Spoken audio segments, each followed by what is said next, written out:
Hi hello నమస్తే welcome to auto వాలా updates. ఇప్పుడే మన మాస్టర్ దాస్ విశ్వక్కి నటించిన గ్యాంగ్స్ ఆఫ్ గోదావరి మూవీ చూసి రావడం జరిగింది.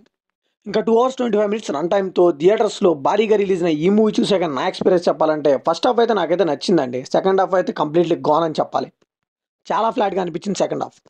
సో ఈ మూవీలో డ్రామా అయితే ఎక్కువ లేదు, కానీ కొన్ని మూమెంట్స్ అయితే ఉన్నాయి వాచ్ చేయడానికి. అవేంటో ఇండెప్త్ రివ్యూలో చూద్దాం. ఈ మూవీని ఫ్యామిలీతో చూడొచ్చా అంటే అంజలి గారి రోల్లో కొంచెం ఎక్స్పోజింగ్ ఉందండి. అలానే ఒక ఐటమ్ సాంగ్ కూడా ఉంది. అండ్ ట్రైలర్లో చూపించిన వర్డ్స్ అన్ని కూడా మ్యూట్లో పెట్టేశారు. సో ఇవి కాకుండా అపార్ట్ ఫ్రమ్ దట్ మూవీ చూడొచ్చు. అసలు స్పాయిలర్స్ లేకుండా ఈ మూవీ బేసిక్ స్టోరీ లైన్ చెప్పాలంటే ఫస్ట్ స్టార్టింగ్ జైల్లో ఉన్న హీరో మీద అటాక్ జరుగుతుంది. సో అసలు హీరో ఎందుకు జైలుకి వెళ్ళాడు, చంపడానికి వచ్చింది ఎవరు, హీరో ఫ్లాష్ బ్యాక్ ఏంటి, ఇవన్నీ తెలుసుకోవాలంటే ఈ మూవీ మాత్రం చూడాలి. ఇంక ఈ మూవీలో పాజిటివ్ విషయానికి వస్తే ఫస్ట్ హాఫ్ అండి, మధ్య మధ్యలో కొంచెం స్లో అవుతున్నా కానీ ఎంగేజింగ్గానే తీసుకెళ్లారు through out the first half.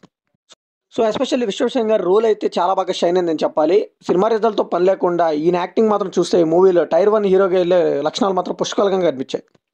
Story already మనం చాలా సినిమాల్లో చూసినట్టే అనిపిస్తూ ఉంటుందండి. ఇంకా ఫస్ట్ హాఫ్లో స్టోరీ తక్కువైనప్పటికీ కూడా ఎక్కువ ఇంట్రడక్షన్లో లారీ ఫైట్ సీన్ కానీ, ఇంకా బీజిఎం బై యువన్ శంకర్ రాజా గారు కానీ, గుడ్ విజువల్స్, ఇంకా గోపిరాజ్ రామర్ గారితో వచ్చిన కామెడీ ట్రాక్ అయితే చాలా బాగా వర్కౌట్ అయింది. ఇంకా ఆయన రోల్ కూడా ఈ మూవీకి పెద్ద ప్లస్ పాయింట్ అని చెప్పాలి. ఇంటర్వెల్ పోలీస్ స్టేషన్ ఫైట్ కూడా చాలా బాగుంది. ఇంకా సెకండ్ హాఫ్లో ఫ్రెండ్షిప్ అనేది చాలా బాగా ఎలివేట్ చేసి చూపించారు. అండ్ గోదావరి మధ్యలో కూర్చొని మాట్లాడే సీక్వెన్స్ కూడా చాలా బాగుంటుంది. ఇంకా నేహ శెట్టి గారు, అంజలి గారు వాళ్ళ రోల్కి తగ్గట్టు పర్ఫార్మెన్స్ అయితే ఇచ్చారని చెప్పాలి. ఇంక ఈ మూవీలో నెగిటివ్స్ విషయానికి వస్తే ఫస్ట్ హాఫ్ అంతా అయిపోయిన తర్వాత ఇంటర్వెల్ తర్వాత ఒక విషయం అయితే తెలుస్తుందండి అందరికీ. ఇంకా ఎంటర్టైన్మెంట్ పార్ట్ అంతా అయిపోతుంది. ఇంకా సెకండ్ హాఫ్లో నెరేషన్ కూడా చాలా ఫ్లాట్గా అండ్ ఇంపాక్ట్ లేని సీన్స్తో అలా నెరేషన్ పడిపోతూ ఉంటుంది. సో ఇలాంటి స్టోరీకి మాత్రం డ్రామా మంచిగా ఉండుంటే మాత్రం ఈ మూవీ నెక్స్ట్ లెవెల్లో ఆడేదండి. కానీ అన్ఫార్చునేట్లీ అలాంటి సీన్స్ ఏం లేవు. సెకండ్ హాఫ్ అంతా కూడా ఏదో ర్యాండమ్ సీన్స్తో వెళ్ళిపోతూ ఉంటుంది. ఇంకా నా పేరు శివ మూవీలో లాంటి విలన్ కూడా సరిగ్గా యూస్ చేసుకోలేకపోయారు. అండ్ ఫస్ట్ హాఫ్లో పులిలా ఉన్న హీరో క్యారెక్టరైజేషన్ సెకండ్ హాఫ్కి వచ్చేసరికి పిల్లిలా మారిపోతుందండి. అదేంటో నాకు అర్థం కాలేదు.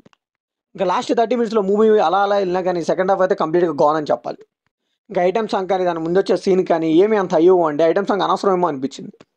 ఏదో మాస్ ఆడియన్స్ కోసం పెట్టినట్టుంది ఆ సాంగ్. ఇంకా క్లైమాక్స్లో హీరో ముసలి రోల్ చేశారండి, అది కూడా సెట్ అవ్వలేదు హీరోకి. సో ఫైనల్గా ఈ మూవీకి మనం ఇచ్చే వర్డిక్ట్ ఏంటంటే ఫస్ట్ హాఫ్లో కొన్ని స్లో మూమెంట్స్ ఉన్నా కానీ ఎంగేజింగ్గా త్రూ అవుట్ ఎంజాయ్ చేస్తూ ఉంటామండి. బట్ సెకండ్ హాఫ్లో అదైతే రివర్స్గా ఉంటుంది. సెకండ్ హాఫ్లో మొత్తం మిస్ఫైర్ అయిపోయింది. సో ఇది కంప్లీట్లీ నా ఒపీనియన్ మాత్రం. మరి ఈ మూవీ మీకు అనిపించిన కామెంట్లో షేర్ చేసుకోండి. వీడియో లైక్ చేయండి, షేర్ చేయండి, వెళ్ళే ముందు సబ్స్క్రైబ్ చేసుకోండి.